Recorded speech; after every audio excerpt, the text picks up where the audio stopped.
In the 1840s, Ireland faced a catastrophe that would forever alter its history: the Great Potato Famine, a disaster that claimed over 1 million lives and forced millions more to flee their homeland. At the heart of this tragedy were Irish women, who bore the weight of survival in a society ravaged by starvation, disease, and British neglect.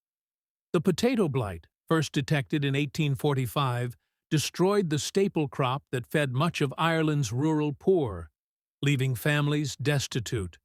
By 1847, known as Black 47, the worst year of the famine, entire communities were decimated, and women emerged as the backbone of survival, taking on roles as caregivers, breadwinners, and mourners in the face of unimaginable loss. Their story, often overshadowed by broader famine narratives, reveals the resilience and suffering of those who endured this forgotten famine. The potato blight struck Ireland at a time when its rural population, largely tenant farmers, depended on the crop for survival. By 1845, the blight had spread across the country, turning potatoes into a black, rotting mass, inedible and toxic. For Irish women, this meant the immediate loss of their primary food source, as many families grew little else. Historical records from the period estimate that over 3 million people relied on the potato as their main sustenance, with women responsible for planting, harvesting, and preparing it for their households. The famine hit rural women hardest, as they were often left to feed their children while husbands sought work or succumbed to disease. By 1846, starvation had set in, and women faced the agony of watching their families waste away, with reports of mothers walking miles to beg for scraps, only to return empty-handed. As the famine worsened, Irish women were thrust into roles traditionally reserved for men, becoming the sole providers in many households. With landlords evicting tenants unable to pay rent, families were forced onto the roads, and women took on grueling labor to survive. Some worked in soup kitchens run by Quakers, where they received meager rations in exchange for cooking and serving, though these efforts were often inadequate. Others turned to gathering seaweed or nettles to feed their children, a desperate act of survival in a landscape stripped of resources. Historical accounts from the Cork Examiner in 1847 describe women queuing for hours at relief centers, their bodies emaciated, clutching children too weak to stand.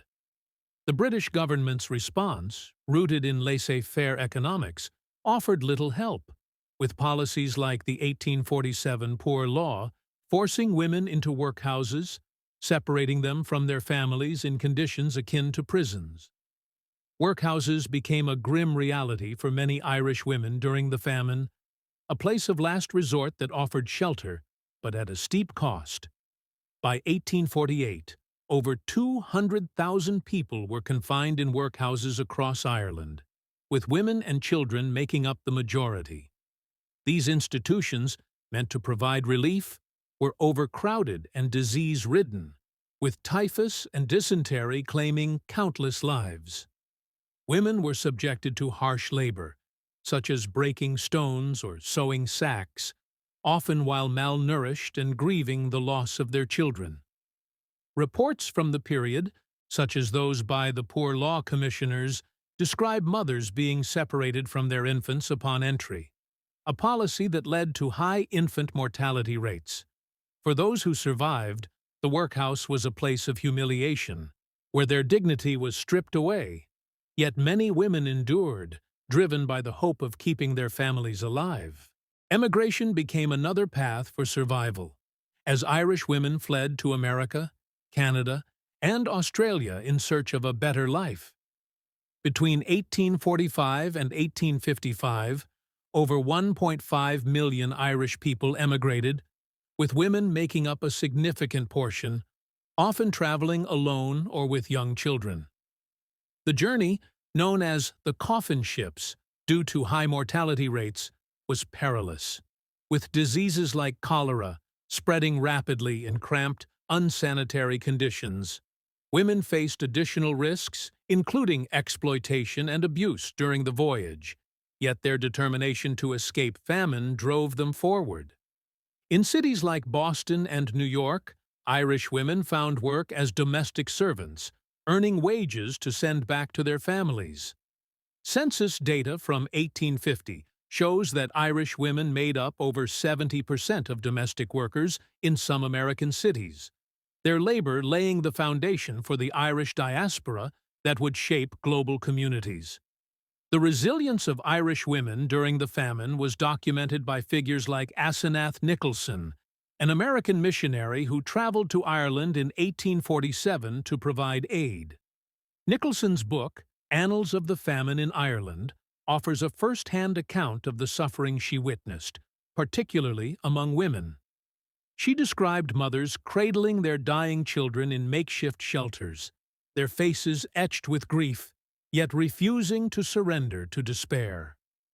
Nicholson distributed food and clothing, often marveling at the strength of these women who shared what little they had with others despite their own hunger. Her writings highlight the communal spirit that sustained Irish women as they formed networks of support, sharing resources and comforting one another in the face of relentless hardship. The famine's legacy left a permanent mark on Irish women and their descendants, reshaping Ireland's social fabric and global presence. By 1851, Ireland's population had dropped from 8.2 million to 6.5 million, with women bearing the emotional scars of loss and displacement. The trauma of the famine was passed down through generations, with oral histories preserving stories of survival and sorrow. Women who emigrated to America faced discrimination as Bridgets, a derogatory term for Irish maids, yet their wages supported families back home, contributing to Ireland's recovery. The famine also spurred early activism, with women joining movements for land reform and Irish independence, their voices echoing the resilience they displayed during the crisis. Reflecting on the Great Potato Famine today, we see the enduring strength of Irish women who survived one of history's darkest periods.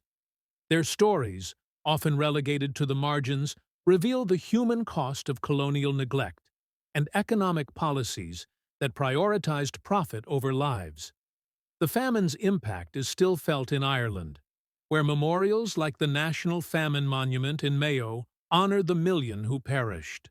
For the descendants of those who emigrated, the diaspora remains a testament to their ancestors' courage, with Irish communities thriving worldwide.